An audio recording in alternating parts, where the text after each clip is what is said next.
Recuerdo la tarde como si fuera ayer. El sol se colaba por las persianas de la sala, proyectando sombras cálidas sobre la mesa. La conversación fluía ligera, risas esporádicas llenando el aire mientras mis padres y mi hermana charlaban sobre los planes para las vacaciones de verano. Yo, Andrés, escuchaba, aportando algún comentario de vez en cuando, sintiéndome parte de esa idílica escena familiar. Hablaban de un viaje a la costa, de playas soleadas, de momentos juntos. Mi corazón, ingenuo, se llenaba de la expectativa de un viaje más, de recuerdos felices que construiríamos. Entonces mi padre, con una sonrisa amplia que ahora me parece una mueca cruel, soltó: «Ah, pero Andrés, tú no vienes. Esto es para nosotros». Y el golpe, más que en palabras, resonó en el eco de las carcajadas de mi madre y mi hermana. Una risa que perforó mi alma, que me dejó inmóvil, paralizado. El aire se volvió denso. En ese instante, todo lo que creía saber sobre mi familia se desmoronó. No era una broma inocente, era una puñalada. Me di cuenta de que para ellos yo era el chiste, el excluido, el que quedaba fuera. La humillación me quemó el rostro, la traición me heló el pecho. Esa broma, supuestamente casual, reveló una verdad brutal. Yo no era parte de su círculo íntimo, y mi dolor era su entretenimiento. Antes de ese almuerzo fatídico, antes de la risa helada de mi familia resonando en mis oídos, mi mundo era simple. Crecí con la convicción inquebrantable de que mi familia era mi refugio, mi pilar, el lugar donde siempre encontraría amor incondicional y apoyo. Mis padres, Ricardo y Elena, eran, a mis ojos de niño y luego de joven, figuras casi perfectas. Su amor, su dedicación, sus sacrificios por mi hermana Isabel y por mí, formaban la narrativa central de mi existencia. Creía fervientemente en la solidez de nuestros lazos, en la idea de que éramos una unidad inquebrantable frente al mundo. Me sentía afortunado, especial por tener una familia tan unida. Siempre fui el hijo bueno, el que complacía, el que buscaba la aprobación. Mis logros, mis pequeñas victorias, las compartía con ellos, y sus elogios, sus palmadas en la espalda, eran el combustible que me impulsaba.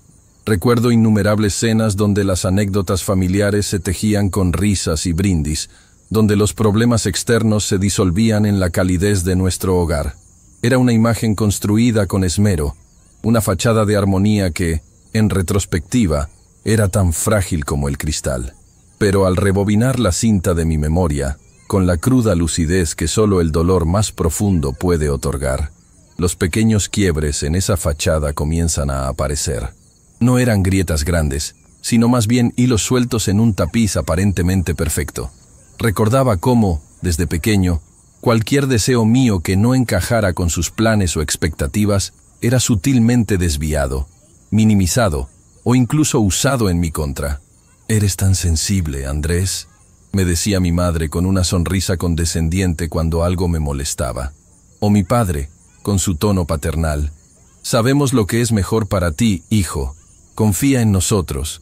Esas frases, que antes percibía como actos de amor y cuidado, ahora las veo como cadenas invisibles, herramientas de un control sutil y constante. Había también esas bromas recurrentes, disfrazadas de cariño, que siempre me dejaban con una punzada incómoda. «¿Ya te vas a encerrar a estudiar, el cerebrito de la familia?», solía decir Isabel con un tono que no sabría distinguir entre el cariño y el desprecio. O los comentarios de mis padres sobre mis gastos, incluso cuando trabajaba y era independiente: «Tienes que ahorrar, Andrés. Nunca se sabe cuándo nos necesitarás». Una dependencia implícita, un sutil recordatorio de que, a pesar de mi independencia, seguía anclado a ellos. Nunca me dejaron sentirme completamente libre, completamente dueño de mi vida y mis decisiones. Siempre había una sombra, una expectativa, una culpa velada que me ataba a sus deseos. El ambiente estaba siempre cargado de una tensión latente que yo, en mi ceguera afectiva, me negaba a reconocer.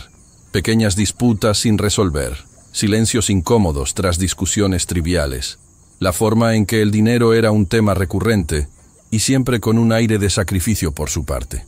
Sentía una presión constante por complacer, por no generarles problemas, por ser el hijo ideal. Nunca expresé plenamente mis verdaderos deseos o mis miedos más profundos por temor a decepcionarlos, a romper esa imagen de familia perfecta que ellos proyectaban y que yo desesperadamente quería creer. No sabía que esa negación de mi verdadero yo, esa supresión de mis propias necesidades, era el preámbulo de una ruptura que se gestaba silenciosamente bajo la superficie. Esa broma de las vacaciones no fue el inicio, sino la explosión de una bomba que llevaba años con la mecha encendida. 5 días después de aquel almuerzo que sentenció mi percepción familiar, la cruda realidad me golpeó con la fuerza de un puñetazo en el estómago. La herida de la exclusión aún dolía, pero no imaginaba que lo peor estaba por venir. Recibí una notificación en mi móvil, una transferencia de $5,000 intentada desde una de mis cuentas de crédito. Mi corazón se detuvo. ¿Quién? Entonces, el nombre del beneficiario apareció: Ricardo y Elena, mis padres. Era una tarjeta conjunta que había olvidado cancelar hacía meses, un vestigio de una época en la que su ayuda económica siempre venía acompañada de una sutil dependencia. La pantalla vibraba en mis manos mientras procesaba la información. ¿5,000? ¿Para qué? ¿Y por qué sin consultarme? La ira, una emoción rara y poderosa en mí, empezó a burbujear. Sentí que no era solo una ofensa, sino una profanación de la confianza. Mi primera reacción fue de incredulidad, luego una punzada de pánico. Rápidamente, con manos temblorosas pero decididas, bloqueé la tarjeta. Al hacerlo, vi la opción de modificar la descripción de la transacción. Con una mezcla de rabia y un incipiente sentido de rebelión, cambié el nombre a algo que resonaba con el resentimiento que crecía en mí. Pagar sin mí. Era un grito silencioso. Un pequeño acto de desafío que, para mí, significaba mucho. La calma tensa que siguió fue solo el preludio de la tormenta. Días después, un golpe insistente en la puerta de mi apartamento me sobresaltó. No esperaba a nadie. Al abrir, me encontré con la escena más inverosímil. Mis padres y mi hermana Isabel de pie en el umbral, con una mezcla de indignación y lo que parecía ser una falsa preocupación en sus rostros. Antes de que pudiera procesarlo, se abrieron paso, invadiendo mi espacio con una familiaridad que ahora se sentía como una agresión. Mi madre, Elena, fue la primera en hablar, con un tono que pretendía ser de víctima, pero que destilaba una furia contenida. «¿Qué te pasa, Andrés? ¿Por qué bloqueaste la tarjeta? Necesitamos ese dinero. Es para las vacaciones». «¿Para las vacaciones?», repetí, mi voz apenas un susurro ahogado por la incredulidad. «¿Las vacaciones a las que yo no estaba invitado? ¿Están bromeando? ¿Intentaron robarme para unas vacaciones que pensaban disfrutar sin mí?». Mi padre, Ricardo, intervino, su voz resonando con autoridad paterna que siempre había funcionado como un bálsamo, pero ahora se sentía como un golpe. «No es robar, Andrés. Somos tu familia. Lo nuestro es de todos. Siempre hemos cuidado de ti. Esto es una falta de respeto». La discusión escaló. Sus argumentos eran absurdos, una maraña de culpas, manipulaciones y victimismo. «Siempre hemos sacrificado tanto por ti. Así es como nos agradeces. Estamos tan decepcionados». Pero esta vez, las palabras no surtían efecto. Algo dentro de mí había cambiado. Mientras los escuchaba, mientras veía sus caras, no vi amor o preocupación, sino una voracidad, una codicia. No estaban preocupados por mí, ni siquiera por el dinero en sí, sino por la interrupción de su control, por la negación de lo que consideraban su derecho. Fue en ese instante, en medio del caos de mi apartamento invadido y sus acusaciones, que la pieza final del rompecabezas encajó. No estaban solo humillándome, estaban intentando explotarme. La broma de las vacaciones, la tarjeta conjunta, la invasión, todo era parte de un patrón. Me di cuenta de que mi independencia, mi éxito, mi propio ser, era una amenaza para ellos si no podían controlarlo o beneficiarse de ello. La calidez de hogar que había idealizado se disolvió, revelando un nido de serpientes. Mis propios padres no me veían como un hijo, sino como un recurso, una fuente de la que podían extraer lo que quisieran. Esa revelación fue devastadora, pero también liberadora. La ceguera afectiva se disipó, reemplazada por una claridad dolorosa y una determinación férrea. Después de la invasión de mi apartamento, me sentí completamente a la deriva. La rabia inicial se había transformado en una desorientación profunda. ¿Quién era esta gente que yo llamaba familia? ¿Y quién era yo si toda mi vida se había construido sobre una mentira? La imagen idílica se había roto en 1000 pedazos, y bajo los escombros no encontré el amor incondicional que creía, sino un vacío desolador. No podía hablar con Emilia, mi novia, aún. Necesitaba procesarlo, entenderlo. Sabía que la verdad estaba ahí, pero mis ojos se habían negado a verla durante demasiado tiempo. En medio de esa confusión, un nombre emergió de las profundidades de mi memoria. Mi tía Antonia. Siempre había sido la oveja negra de la familia, la excéntrica, la que vivía a su manera, alejada de las normas y expectativas de mis padres. Desde niño, había escuchado susurros y advertencias sobre ella. Antonia es problemática. No le hagas caso a tu tía, Andrés. Ella no sabe lo que hace. Siempre ha sido así, buscando problemas. La habían marginado con tanta eficacia que sin darme cuenta, yo también había contribuido a esa distancia. Sin embargo, en mi desesperación, me di cuenta de que, precisamente por estar fuera de su órbita de control, ella podría ser la única con una visión clara de lo que estaba ocurriendo. Necesitaba una voz ajena a su manipulación. Con el corazón latiendo con una mezcla de aprensión y una pizca de esperanza, la llamé. Su voz al otro lado de la línea, firme pero cálida, fue un bálsamo inesperado. Accedió a verme de inmediato. Nos encontramos en una pequeña cafetería alejada del centro, un lugar discreto donde no seríamos vistos. Al principio, la conversación fue cautelosa, llena de silencios incómodos mientras buscaba las palabras para explicar el abismo que se había abierto bajo mis pies. Cuando finalmente le relaté los eventos, desde la piada cruel hasta la tentativa de robo y la invasión, su rostro se mantuvo serio, sin sorpresa. Fue esa falta de asombro lo que me heló la sangre. «Andrés», comenzó, su voz un susurro grave, «esto no es nuevo. Llevan años haciéndote esto, solo que ahora lo ves».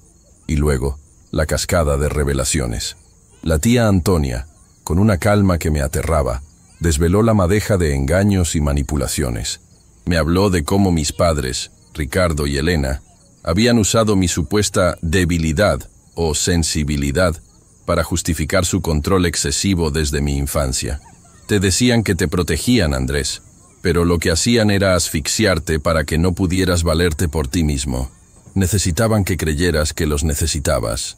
Me contó historias que nunca había oído, o que había oído de forma distorsionada, sobre cómo mis padres habían gestionado herencias familiares, siempre quedando ellos con la mayor parte bajo el pretexto de proteger el patrimonio para el futuro de los hijos, un futuro que parecía nunca llegar. Reveló que la casa que ellos siempre decían haber comprado con mucho sacrificio para su familia, en realidad había sido una inversión inicial de un dinero que mi abuelo les había dado específicamente para sus hijos, incluyéndome. Nunca lo habían usado para mi educación o mi bienestar directo, sino para su propio beneficio, mientras me hacían sentir en deuda por cada pequeño gasto. ¿Recuerdas cuando te decían que estaban pasando por apuros y necesitaban dinero prestado, que te devolverían pronto?, preguntó Antonia. Asentí, las mejillas ardiendo de vergüenza y rabia. Esos préstamos nunca se devolvieron por completo, y siempre venían acompañados de historias melodramáticas que me hacían sentir culpable si no ayudaba. Era una táctica, Andrés, explicó.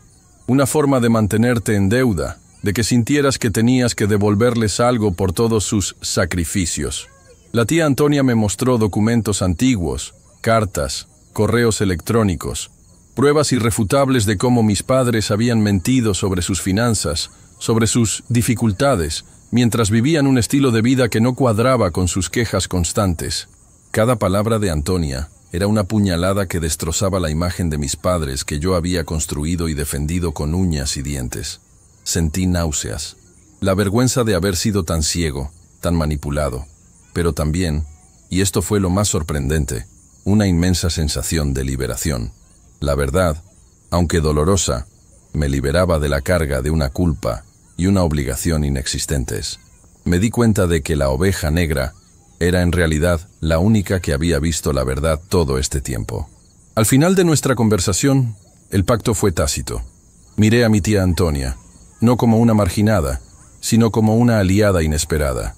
Y juntos, Decidimos que era hora de que la verdad saliera a la luz, sin importar el costo. La conversación con la tía Antonia fue un punto de inflexión. Salí de esa cafetería no solo con una verdad demoledora, sino con una claridad inquebrantable y una furia fría que nunca antes había sentido. Ya no era el Andrés confundido y manipulado. Era un hombre decidido a recuperar su vida y a exponer la farsa. Lo primero que hice fue cortar cada hilo financiero que aún me unía a ellos.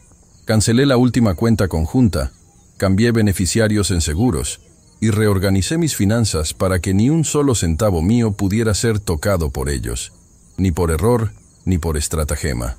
Fue un acto simbólico, pero enormemente liberador. Sentí cómo las cadenas invisibles que me habían atado durante décadas se deshacían una a una. Pero eso no era suficiente.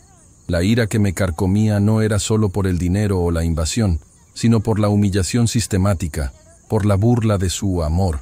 Necesitaba que la verdad saliera a la luz, no solo para mí, sino para el resto de la familia extendida que, como yo, había sido cómplice silenciosa de su fachada. La oportunidad perfecta se presentó. El grupo de WhatsApp familiar. Ese espacio donde se compartían felicitaciones, fotos de bebés y, por supuesto, las interminables quejas de mis padres sobre sus apuros económicos mientras exhibían una vida de lujo. Con una meticulosidad casi obsesiva, mi tía Antonia y yo recopilamos las pruebas. Capturas de pantalla de sus mensajes pidiendo dinero, audios de mi madre lamentándose de no poder llegar a fin de mes, y en contraste, una selección de fotos que ellos mismos habían compartido en redes sociales y en ese mismo grupo. Yachts en el Caribe, cenas en restaurantes exclusivos, joyas, coches nuevos. La evidencia de su hipocresía era abrumadora. Respiré hondo y, con el pulgar firme, envié el paquete de imágenes y mensajes al grupo, acompañándolos de un texto breve y conciso, sin emociones. Para quienes preguntan por qué he dejado de ayudar a mis padres, juzguen ustedes mismos. El silencio que siguió fue atronador. El grupo, siempre tan ruidoso con chistes y comentarios, se quedó en sepulcral calma. Luego, los mensajes privados comenzaron a llegar, de parientes confusos, de algunos tíos que siempre habían sospechado algo, de primos sorprendidos. La bomba había estallado. Sabía que la represalia no tardaría en llegar. Mis padres no permitirían que su imagen de víctimas y sacrificados fuera empañada tan fácilmente. Y no se equivocaron. La venganza llegó de la forma más insidiosa y cobarde. Pocos días después, mi jefe en la escuela donde trabajaba como profesor me llamó a su oficina. Su expresión era grave. Habían recibido una queja anónima contra mí. Las acusaciones eran vagas pero insidiosas. Inestabilidad emocional, comportamiento errático, riesgo para el ambiente escolar. Mi mundo se tambaleó. Amaba mi trabajo. Mi interacción con los estudiantes era el cable a tierra en medio de mi caos personal. Sabía que esto era un ataque directo, diseñado para golpearme donde más me dolía, para arrebatarme mi sustento y mi reputación. La desesperación se mezcló con una furia helada. ¿Quién sería capaz de algo tan vil? La respuesta, por desgracia, no tardó en revelarse. La administración de la escuela, aunque me apoyaba, tenía que investigar. Las pistas eran sutiles pero reveladoras. Referencias a situaciones familiares específicas. Detalles que solo alguien muy cercano a mí conocería. Con la ayuda de mi tía Antonia, que conocía los patrones de la familia, y luego con el respaldo de Emilia, que me proporcionó la fortaleza necesaria para no derrumbarme, los fragmentos se unieron. El rastro apuntaba a una sola persona, mi hermana, Isabel. El golpe fue más duro que cualquier otra cosa. No mis padres, sino Isabel, mi hermana menor, a quien había protegido y amado, la misma con la que había compartido la infancia, los secretos. La imagen de ella riendo durante la broma de las vacaciones volvió a mi mente, pero ahora con una oscuridad aún más profunda. Ella no era una víctima colateral, era una perpetradora activa. Saber que había ido tan lejos, intentando destruir mi carrera y mi reputación, fue una traición que superó cualquier otra. En ese momento, entendí que no había vuelta atrás. La línea se había cruzado. La guerra, silenciosa y destructiva, se había declarado por completo, y yo estaba listo para luchar.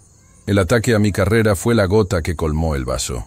Ya no se trataba solo de dinero o de humillaciones, Era un intento calculado de aniquilarme profesional y personalmente. La rabia que sentía se convirtió en una determinación fría y calculadora.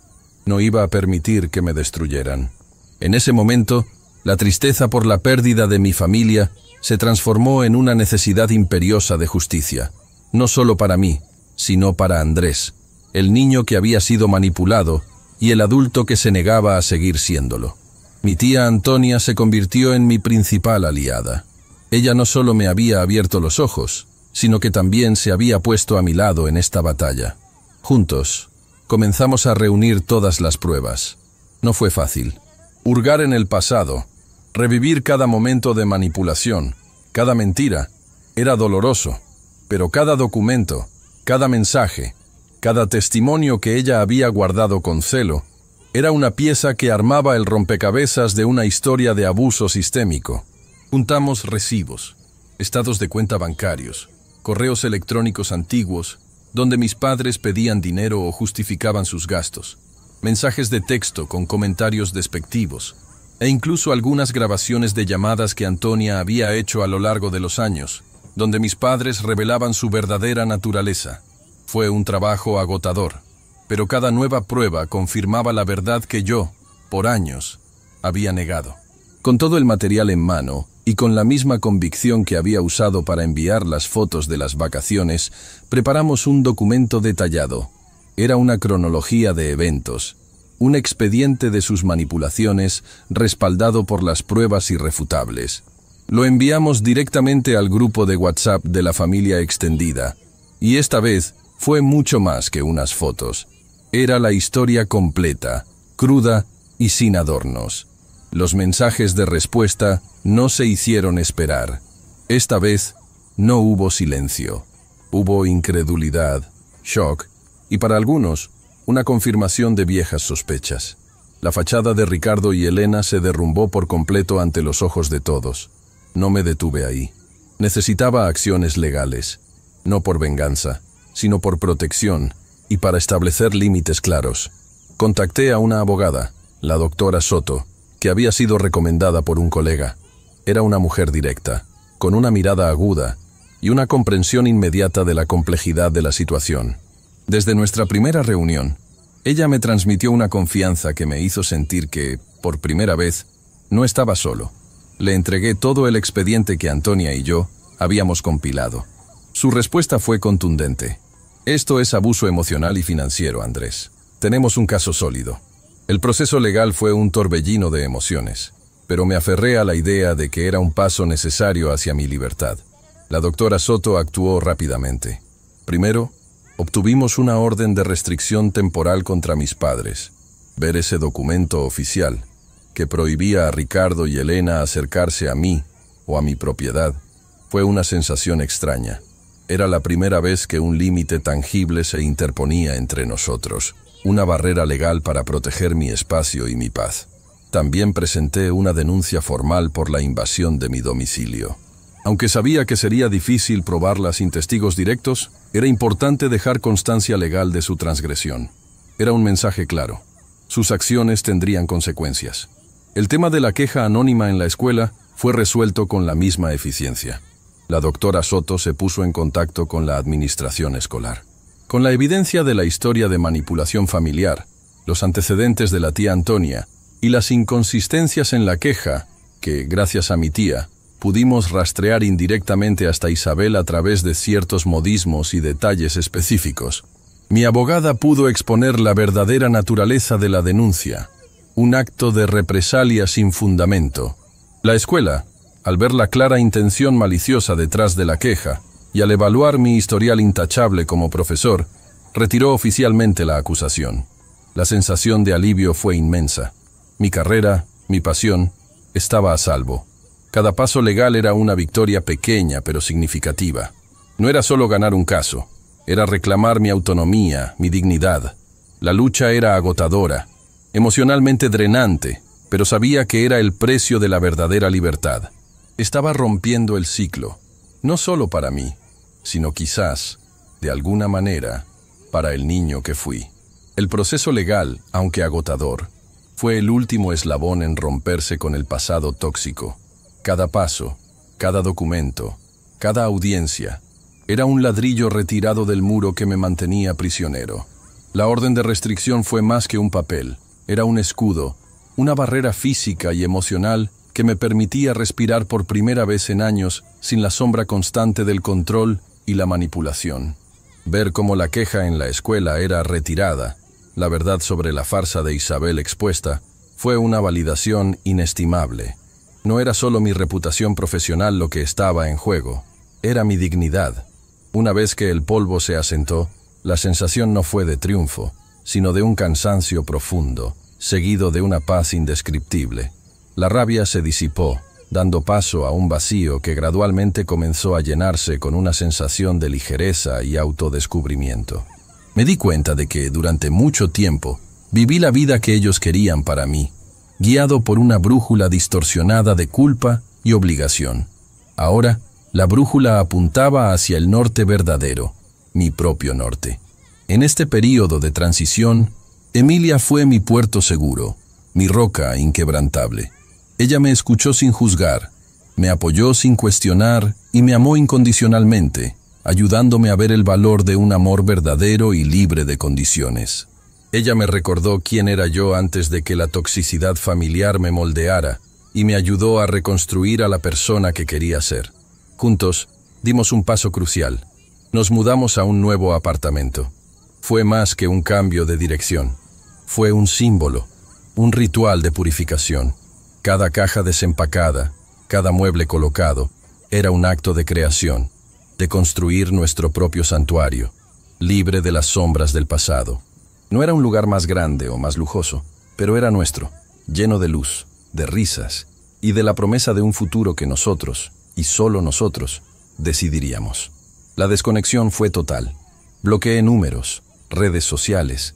Ya no había llamadas inesperadas, ni mensajes cargados de culpa, ni la obligación de justificar mi existencia. El silencio, que al principio me pareció extraño, se convirtió en una sinfonía de paz. Me di cuenta de que mi verdadera familia no eran aquellos que compartían mi sangre y me habían hecho daño, sino aquellos que me amaban, me respetaban y me apoyaban. Tía Antonia siguió siendo un faro, y Emilia, mi compañera de vida. Este camino no fue fácil. Hubo momentos de duda, de dolor, de preguntarme si había hecho lo correcto. Pero cada vez que esas sombras intentaban regresar, miraba a Emilia, sentía la paz en mi nuevo hogar y recordaba la verdad. La libertad que había ganado no tenía precio. Aprendí que, a veces, el acto de amor más grande es soltar, cortar los lazos que te atan, incluso si esos lazos son de sangre. Descubrí que la felicidad no es un destino, sino un viaje, y que el viaje más importante es el que te lleva de regreso a ti mismo. Mi pasado, doloroso, me había forjado. Mi presente sereno me definía, y mi futuro, incierto pero prometedor, era mío para escribirlo.